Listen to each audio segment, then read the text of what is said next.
It is well known at this point that if you don't know what your customers are thinking, you cannot improve your product, your marketing, or your sales. But honestly, and this is coming from a guy who loves Google Analytics and data, that sort of information will only get you so far. At a certain point, you have to talk directly to your customers, because by hearing from them, you get the best, most complete information to understand how to get yourself to that next level.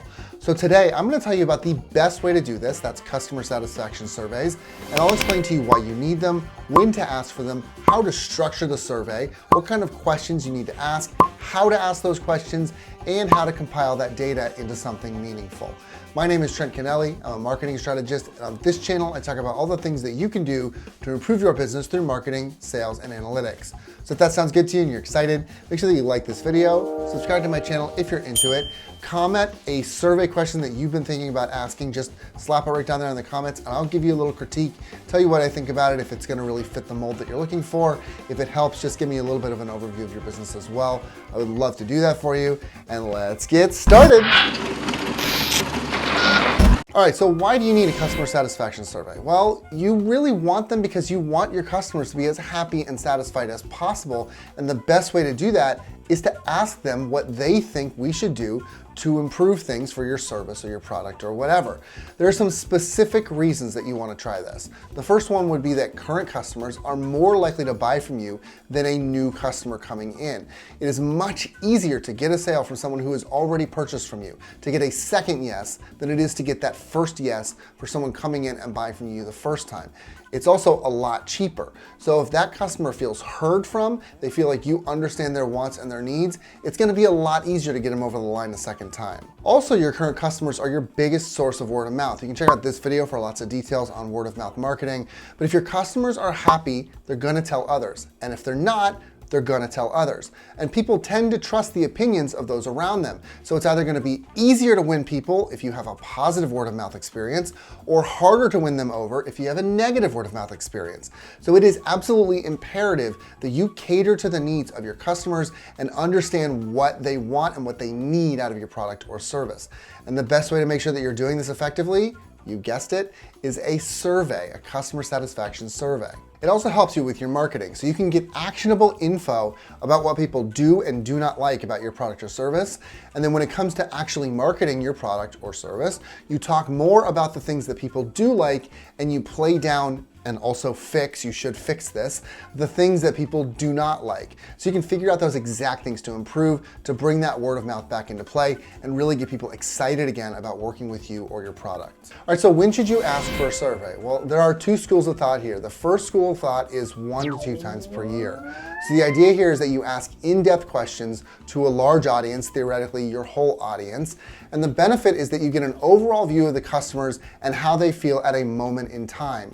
Now that moment in time, that snapshot can also be kind of a downside because you might not be able to see trends as quickly. It might take you 6 months, a year, 2 years to see a trend, whereas if you have them rolling all the time, we'll get to that in just a minute, you might be able to see that much faster. So if you see like a customer service manager that's just somehow messing up the whole department, you weren't able to see it otherwise, but this survey would make it clear. It might take you a lot longer to reach that conclusion because it's just a snapshot versus if you had that rolling sequence going. It's also possible that because you're only doing this in bulk at a moment when people aren't really thinking about the product or service that much, people are not gonna feel really incentivized to fill out the survey unless you provide them with something rare that you don't often offer to them. So for instance, if you're always offering 40% off discounts and then your survey is also a 40% off discount, nobody's gonna fill it out. If you never provide any kind of discount at all, then your survey says we'll give you 25% off if you fill out the survey, then you might have some people that are gonna fill that out. So that's just something to keep in mind. The second school of thought is to do it on a rolling basis or after every purchase. You can think of Amazon reviews for this. Every time you buy something on Amazon, right afterwards, they're gonna ask you to give a review of that product, okay? So you're asking people how satisfied they are, you know, maybe 24, 48 hours after they have had some time to benefit from the product or the service, which gives you this rolling set of data, and it allows people to feel more incentivized to want to give you a review because they're doing it in such a short time frame versus if it's 6 months after the purchase, people are less incentivized to take that action, okay?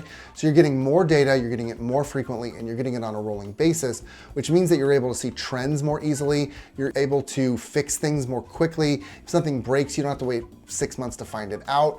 And honestly, more data is always a good thing. So I would really suggest normally to do this rolling basis if you can, but it's not a bad thing if you're only doing it 1 to 2 times a year. It's just that it's gonna be a little slower to get trends and put them together. All right, let's talk about how to structure this survey. So if you can, don't do any more than 20 questions. Limit it to as few as possible while getting as much information out of your customers as you can, because you want to incentivize people to actually complete that survey. And if there are too many questions, it doesn't matter what your actual incentive is, like your 40% off or whatever, people are not going to complete the survey because it's kind of like too many thick paragraphs and too many words on a sales page. People are just not going to read all that, and they're more likely to leave because it's just overwhelming, okay? I would also suggest that you use something like SurveyMonkey or Typeform to put this survey in place, because they give you the data very easily so you can read things right after the completion of the survey very quickly and easily. But they also have these elements from the user's perspective that show progress bars or how far along they are. It just makes it a little bit easier to see, all right, well, I'm almost at the end. I might as well not abandon this thing. I can just finish it really quickly and be done with it, which increases your likelihood of getting more survey completions versus people who abandon it in the center. Because remember, they do not have to do this survey at all. They can just leave at any point, and then you have incomplete data. All right, so there are 3 types of questions that you should ask in a survey. The first is a 0 to 10 rating scale question. So what you're doing is you're giving people a range for how much they agree with something. So it might be very much disagree to very much agree, or very bad to very good, where 0 is the low end of that scale and 10 is the high end of that scale. You want it to be 0 to 10 because it's not nearly as restrictive as a 0 to 5 scale, where 3 might feel like middle of the road and 4 might feel like almost perfect and 5 is perfect.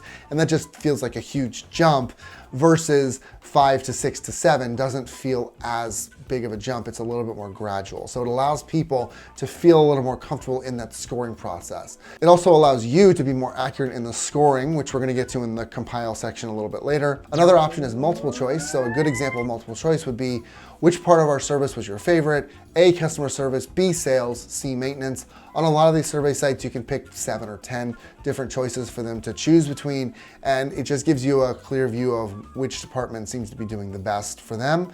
And then open-ended questions. So I would really suggest 1 open-ended question. I would make it your final question, something like, do you have anything else to add?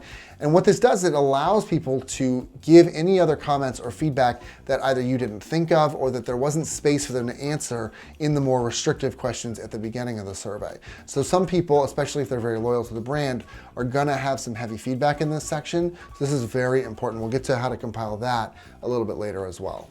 So you want to start with a few easy demographics related questions. So age and gender and that sort of stuff.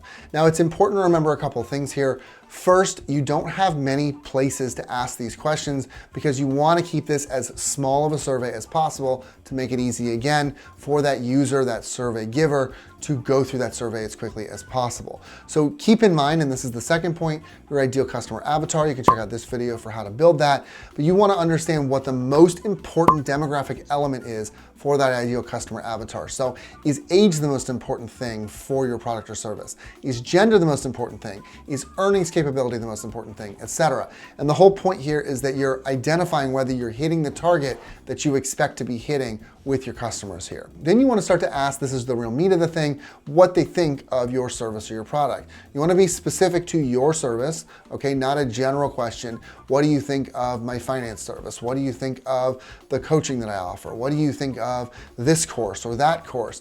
If you're selling a product, you want to know about any hardware elements. You want to know about any software elements, and etc.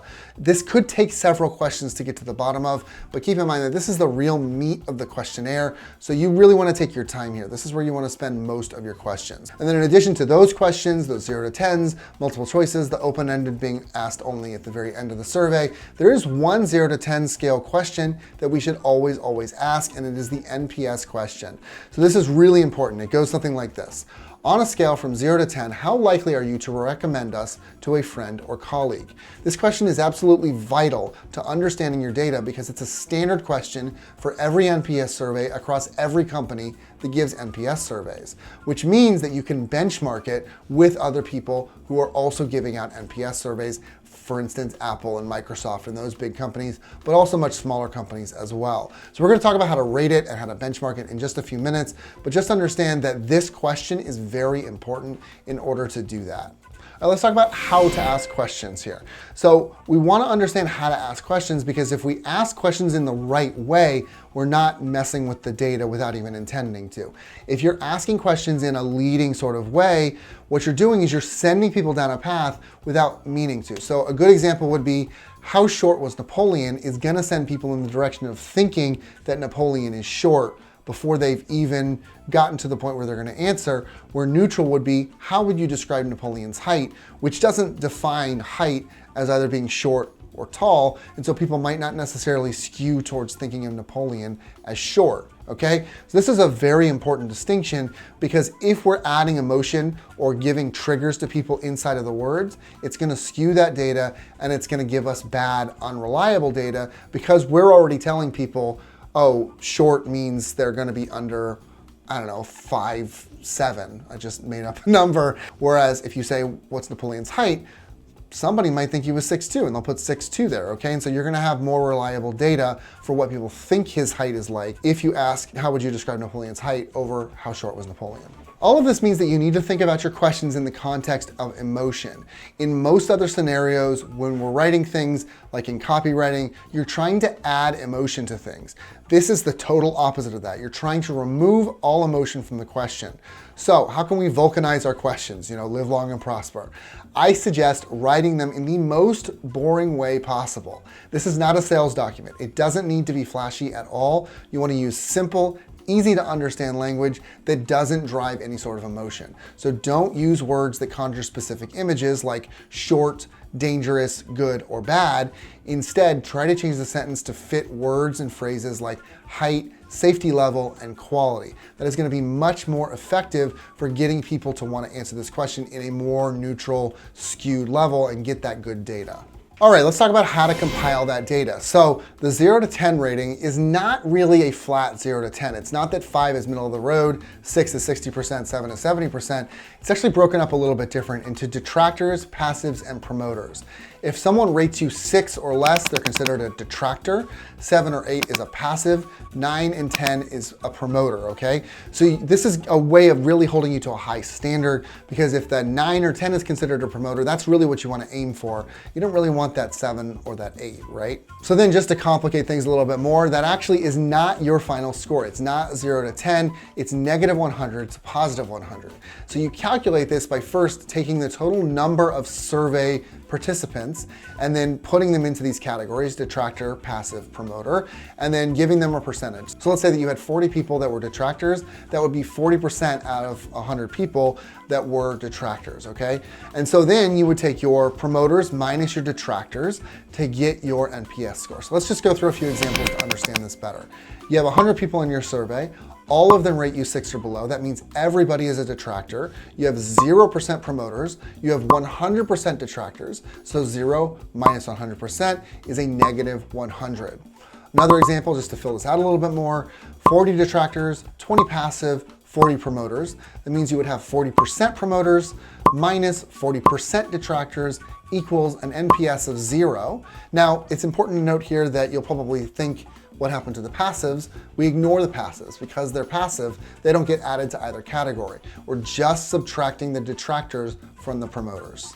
All of this means that you need to consider statistical significance. So statistical significance is the likelihood that something is not based on luck or chance. And this increases with the number of people in the survey. A survey of 10 people isn't probably very reliable or statistically significant. 100 gets better, 1,000 gets better still, 100,000 is pretty dang reliable, okay? So once you've considered that, once you've made sure that this is very statistically significant, you want to benchmark it. You want to benchmark your score score against other scores in your industry. This is very important because if your NPS score is 10, that might seem on its face like it's really bad, but if the rest of the banking industry is doing -10 and you're 10, you're doing pretty well, okay? If you're in technology and they're all doing the 50s and you're at 10, you're doing pretty poorly. So it's really important to have a relative view on this with the rest of your industry, not just a general view of, oh, I have 10, I'm slightly above average, that's good for me. Multiple choice is pretty easy. You've got 3, 6 answers that people can have, whatever. You just put them into a rank. So you're gonna get the results, you're gonna know how many people clicked on each one. Whatever got the most clicks is doing the best, whatever got the least clicks is doing the worst, or vice versa, however you formed your question. But it's just a simple ranking thing, okay? Very simple. For the open-ended questions, the text is gonna be different every time. So you're not gonna be able to just stick it in Excel and press calculate, okay? It has to be a little bit more involved than that. I still suggest Excel, but what I would say is put every single comment into its own cell on a column, and then on that same row as the comment, you wanna categorize them. So let's say that this is a complaint about the software. You wanna put software as the category. Or this is a positive comment about customer service. You wanna put customer service as the category, and you can have positive or negative as a second column next to that. It just makes it a lot easier to go back, tally the positives and the negatives, tally the categories that people are talking about, etc., later down the road, but you need to read them all first, and then this just helps you organize things afterwards. So there you go. I hope that helped you to kind of formulate this questionnaire in your mind a little bit better, to know what kind of survey questions you want to ask, where and when, etc. Let me know what your best survey question is in the comments. I would love to know what you're thinking about. I'll even give you a little critique and let you know what I think if you're interested in that. So please make sure that you leave that comment, or just tell me what you thought of the video either way. Otherwise, if you like this video, make sure you give it a like, subscribe to my channel if you're into it, and I will catch you in the next one.